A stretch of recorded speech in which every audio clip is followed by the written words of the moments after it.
Welcome to an updated quick guide on creating a new channel in your Discord server. If you're looking to organize conversations, events, or topics more clearly, a fresh channel can make everything run smoother. Let's walk through the simple steps so you can set it up in minutes. First, open Discord and head to your server. You'll see a list of channels along the left side, but we're aiming to add something new. From here, look toward the top of the channel list where your server name sits. Tap or click on the server name to reveal a small menu of options. This is your gateway to customization, so take a moment to skim what's available.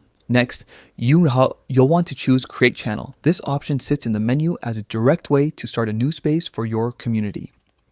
Selecting it opens a setup panel where you'll decide the purpose and access for the new channel.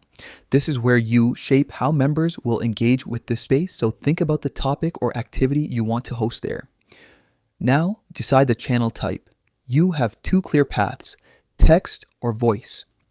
If you're aiming for ongoing discussions, announcements, or resource sharing, a text channel is the best fit.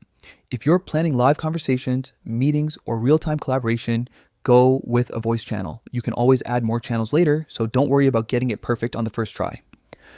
With the type chosen, tap on Create to bring the channel to life. Depending on your server's settings, you may be asked to adjust permissions or add the channel to a specific category. This is a great moment to establish who can post, who can view, and whether the channel should have slow mode or topic description.